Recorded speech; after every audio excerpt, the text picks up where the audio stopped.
বাংলাদেশের জন্য এবং পাকিস্তানের জন্য মহা গুরুত্বপূর্ণ ম্যাচ আজ। সবচেয়ে বেশি গুরুত্বপূর্ণ ম্যাচ বাংলাদেশের জন্য, কারণ বাংলাদেশ এখনো পর্যন্ত দুটো ম্যাচ খেলেছে এবং একটিতে তারা জয়লাভ করেছে এবং তারা আজকের ম্যাচ যদি খেলে তাহলে 3টি ম্যাচে মুখোমুখি হবে এবং ভারতের বিপক্ষে একটি ম্যাচে তারা হেরেছে। যদি এই ম্যাচটা বাংলাদেশ কোনো রকমে পাকিস্তানের বিপক্ষে জিততে পারে তাহলে এই ম্যাচে জেতার কারণে বাংলাদেশ চলে যাবে পরবর্তী রাউন্ডে এবং বাদবাকি যে দলগুলো আছে তারা বাদ পড়ে যাবে। তো স্বাভাবিকভাবেই এই ম্যাচটা তাই খুবই গুরুত্বপূর্ণ। এখন কথা হচ্ছে যে বাংলাদেশ কি জিততে পারবে? সবশেষ 3 দেখায় অথবা সবশেষ এশিয়া কাপে 3 দেখায় বাংলাদেশ একটি মাত্র ম্যাচ জিততে পেরেছে এবং পাকিস্তান জিততে পেরেছে 3টি মাত্র ম্যাচে। তাই স্বাভাবিকভাবেই এই ম্যাচে কিন্তু পাকিস্তান এগিয়ে থাকবে পরিসংখ্যানের বিষয়ে। তবে আপনাকে মনে রাখতে হবে যে পাকিস্তান সাম্প্রতিক সময়ে 3 ফর্মেটেই কিন্তু খুবই খারাপ করছে।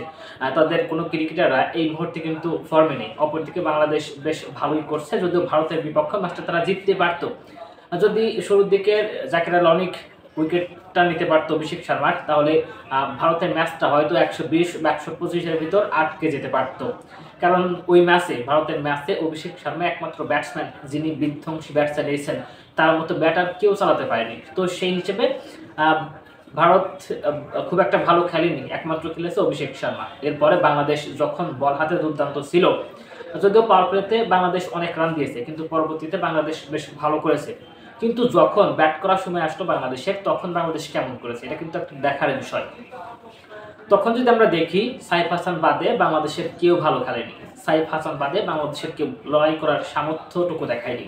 সাইফ হাসান বাদে কেউ বলতে পারেনি যে আমরা লড়াই করতে এসেছি। সাইফ হাসান বাদে কেউ দেশের জন্য খেলেনি। সাইফ হাসান বাদে কেউ 10-এর ঘর পার করতে পারেনি। সাইফ হাসান এবং সেই সাথে আর এক ওপেনার তানজিদ হাসান তামিমকে যদি আমরা বাদ দিই তাহলে দেখতে পাবো যে আসলে কেউই ভালো খেলেনি। একেবারে 3-2-5-0-2-1 এরকম একটা পরিসংখ্যান আমরা দেখতে পারবো। তবে এই ম্যাচে পাকিস্তানের বিপক্ষে বাংলাদেশ হয়তো সহজে জিতে যাবে, এতে আমরা আশাবাদী এবং এটাই হয়তো হতে যাচ্ছে। কারণ সাম্প্রতিক সময়ে বাংলাদেশ বেশ ভালো ফর্মে রয়েছে এবং সেই সাথে মাঠের ক্রিকেটও বাংলাদেশ বেশ ভালো করছে।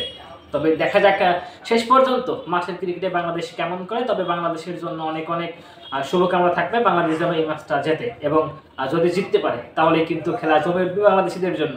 দেখা হচ্ছে পরবর্তী ভিডিওতে।